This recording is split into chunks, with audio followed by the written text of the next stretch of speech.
নমস্কার বন্ধুরা, গল্পপাঠের আসরে আমার আজকের গল্প হেমেন্দ্র কুমার রায়ের জ্বলন্ত চক্ষু। সে রায়কেল্লা থেকে আসছিলুম কলকাতায়। সেকেন্ড ক্লাস কামরায় আমি ছিলুম একলা। অচেনা লোকের মুখ দেখতে হবে না বলে মনটা হলো খুব খুশি। ট্রেনে মানুষ হয় বিশেষ রূপে স্বার্থপর। জানলার ধারে বসে খানিকক্ষণ দেখলুম চাঁদের আলো দিয়ে ধোয়া নির্জন পৃথিবীটাকে। ছবিতে আঁকা পাহাড় আর বন, মাঠ আর নদী। আরও দূরে চোখ চালালে মনে হয় সেখানে যেন গড়ে উঠেছে অজানা, অচেনা, অস্ফুট এক স্বপ্নরাজ্য। নির্জনতার ভিতর দিয়ে ঊর্ধ্বশ্বাসে ট্রেন ছুটে গতি কমিয়ে প্রবেশ করলে জনকোলাহল মুখর জামশেদপুর স্টেশনে। সেইখানেই লুপ্ত হল আমার একলা থাকার আনন্দ। হঠাৎ কামরার দরজা খুলে গেল সশব্দে। ভেতরে নিঃশব্দে এসে দাঁড়ালো এক বৃদ্ধ শিখের দীর্ঘ মূর্তি। তার সমস্তই মস্ত, লম্বা চওড়া প্রকাণ্ড দেহ, প্রকাণ্ড দাড়ি গোঁফ, প্রকাণ্ড পাকড়ি। বয়স 60-এর ওপরে বোধ হয়, কিন্তু বলিষ্ঠ দেহ সিধে হয়ে রয়েছে সরল যষ্ঠির মতো। সুতীক্ষ্ণ দৃষ্টির ভেতর দিয়ে বেরুচ্ছে যেন আগুনের ফিনকি। আগন্তুক এদিককার একখানা আসন দখল করলে লক্ষ্য করলুম তার সঙ্গে মোটঘাট কিছুই নেই। সে বেস্তুরের যাত্রী নয় ভেবে মনে মনে কিঞ্চিত আশ্বস্ত হল। শিখযাত্রী আমার দিকে তাকিয়ে রইল নীরবে নির্নিমেষ নেত্রে। ভালো লাগল না তার দৃষ্টির তীব্রতা। জানলার দিকে মুখ ফিরিয়ে বসলুম। পাহাড় আর জঙ্গল, আলোক আর অন্ধকার, নির্জনতা আর নিস্তব্ধতা। যদিও রেলগাড়ির শব্দ ভেঙে দিচ্ছিল স্তব্ধতাকে, কিন্তু এইভাবে কতক্ষণ আর বাইরের দিকে তাকিয়ে থাকা যায়? কবিরা হয়তো সারা রাত জেগে বসে পাহাড়ে, প্রান্তরে, বনে জ্যোৎস্নার উৎসব দেখতে পারেন, কিন্তু কবিতা লেখা তো দূরের কথা। মিল কাকে বলে তাই আমি জানি না। আবার ভেতর দিকে ঘুরে বসলুম। আবার দেখলুম সেই জাগ্রত জ্বলন্ত দৃষ্টি। অপরিচিত লোকটি আমার দিকে এমনভাবে তাকিয়ে থাকার অর্থ কি? এ হচ্ছে অভদ্রতা। কঠিন ভাষায় প্রতিবাদ করার ইচ্ছা ছিল, কিন্তু শিখের প্রকাণ্ড দেহের খাতিরে সেই ইচ্ছেটা দমন করতে বাধ্য হলুম। শক্তির বিরুদ্ধে বিরক্তি ব্যর্থ। ও দৃষ্টিকে ফাঁকি দেওয়ার সবচেয়ে নিরাপদ উপায় হচ্ছে বিছানায় লম্বমান হয়ে দুই চোখ মুদে ঘুমিয়ে পড়া। তারপরও লোকটা যদি আমার পানে চেয়ে সারা রাত কাটাতে চায়, তাতে আমার একটুকু আপত্তি নেই। পাতলুম বিছানা, পড়লুম শুয়ে, মুদে ফেললুম দুই চক্ষু। আমি হিন্দি ভাষায় শুনলুম, বাবাজি কি এইভাবেই ঘুমোবেন? জ্বালালে দেখছি। চোখ না খুলেই বললুম, হ্যাঁ। ঘুমোবেন না? ভাবলুম মন্দ আবদার নয়। আমি জেগে থাকি, বসে থাকি, আর উনি আমাকে দৃষ্টিপান দিয়ে ক্রমাগত বিদ্ধ করতে থাকুন সারা রাত ধরে। ঘুমোবো বই কি, আলপাত ঘুমোবো। আবার শুনলুম, বাবাজি ঘুমোবেন না? কেন ঘুমোবো না? এ কামরায় ঘুমোলে আপনি বিপদে পড়বেন। বিপদ? হ্যাঁ। লোকটা বলে কি? এতক্ষণ পরে চোখ খুললুম, কারণ এর পরেও চোখ না খোলা হচ্ছে ডাহা বোকামি। দেখলুম ওদিককার আসনের ওপর থেকে অদৃশ্য হয়েছে সেই বৃদ্ধ শিখের মূর্তি। কামরার মাঝখানে দাঁড়িয়ে আছে এক যুবক। চেহারা দেখে বোঝা যায় সেও শিখ। সবিস্ময়ে উঠে বসলুম। বৃদ্ধ শিখই বা কোথায় গেল, আর এই যুবকই বা এখানে চলে এলো কেমন করে? ইতিমধ্যে ট্রেন তো কোথাও থামেনি। রীতিমতো হতবম্ব হয়ে গেলুম। ব্যাপারটা হচ্ছে, হতবম্ব ভাবটা লক্ষ্য না করে যুবক যেন নিজের মনেই বললে, হ্যাঁ, বিশেষ করে এই কামরাটাই হচ্ছে বিপজ্জনক। ফ্যাল ফ্যাল করে তার দিকে তাকিয়ে শুধলুম, কেন? অজিত সিং এখানে বেড়াতে আসে। কে অজিত সিং? আমার শ্বশুর। অজিত সিং এর পরিচয়টা স্পষ্ট হলো না। বললুম, আপনার শ্বশুর এখানে আসেন বলে কি কামরাটা বিপজ্জনক? হ্যাঁ, অজিত সিং হচ্ছে হত্যাকারী। বোঝা গেল নিজের শ্বশুর সম্বন্ধে যুবকের ধারণা খুব উচ্চ নয়। কিন্তু অজিত সিং লোকটাকে? হঠাৎ মনে একটা সন্দেহ জাগল। জিজ্ঞাসা করলুম, আপনার শ্বশুর কি বৃদ্ধ? হ্যাঁ। মস্ত লম্বা চওড়া দেহ? ঠিক। অজিত সিং বুড়ো, তবু এখনো খুব জোয়ান। কিন্তু তাকে কি আপনি দেখেছেন? যুবকের চোখে মুখে ও স্বরে উত্তেজনা। বললুম, কাকে আমি দেখেছি জানি না, তবে জামশেদপুর থেকে এক বৃদ্ধ শিখ এই কামরায় উঠেছিল বটে। কখন যে নেমে গিয়েছে তা বলতে পারি না। বোধহয় আমি তখন ঘুমিয়ে পড়েছিলাম।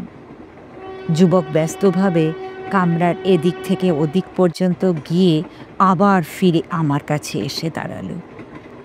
তাহলে এর মধ্যে অজিত সিং এখানে এসেছিল? হায় হায়, এত করেও আমি তাকে ধরতে পারলুম না। নিশ্চয় সে আমার ভয়েই পালিয়েছে। ধূর্ত শয়তান! আর বাবুজি, তুমিও বেঁচে গিয়েছ। মানে? আমি এখানে না এলে তোমাকে সে খুন করত। কি অপরাধে?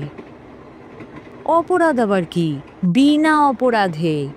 সে হচ্ছে হিংস্র পশুর মতো। এই কামরায় সে কয়েকজন যাত্রীকে খুন করেছে। তোমাকেও করত। গা শিউরে উঠল। এ যা বলছি তা কি সত্য? বৃদ্ধ শিখের সেই অসহনীয় দীপ্ত চক্ষুর কথা মনে হলো। তার দৃষ্টিতে একটা হিংস্র বন্য ভাব দেখেছি বটে। বাঘ হয়তো সেইভাবেই তাকায় শিকারের দিকে।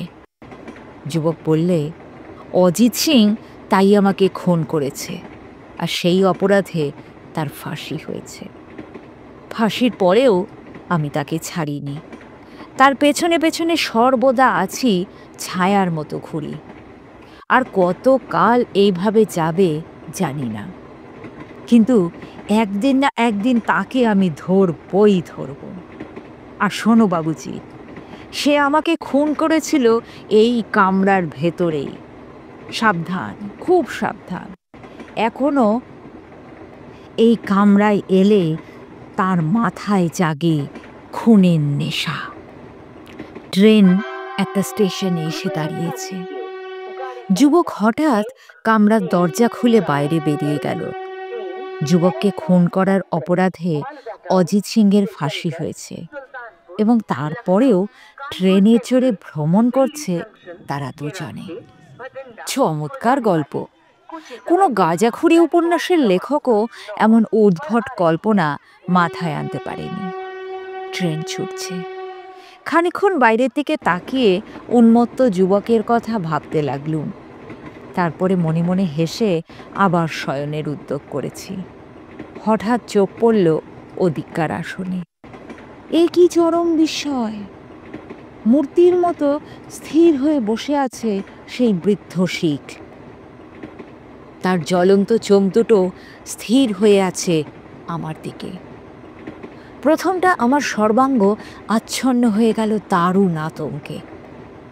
হিংস্র হত্যাকারী অজিত সিং, যাত্রীদের সে খুন করে, আমার এখানে তার আবির্ভাবের কারণ কি? এতক্ষণ কোথায় লুকিয়েছিল সে? তারপরই মনে পড়ল সব কথা। আমি হো হো করে হাসতে লাগলো। পুরু ভুরু সংকুচিত করে বৃদ্ধ বিরক্ত স্বরে বলল, হাসছ কেন? তুমি কি অজিত সিং?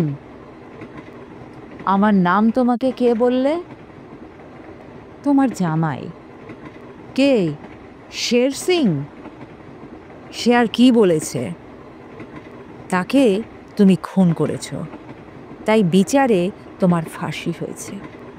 সত্য কথা। আমি আবার হো হো করে হেসে উঠল। তোমরা জামাই শ্বশুর কেউ কম যাও না, ধন্য তোমরা। কিন্তু এ কিরকম ঠাট্টা? ঠাট্টা?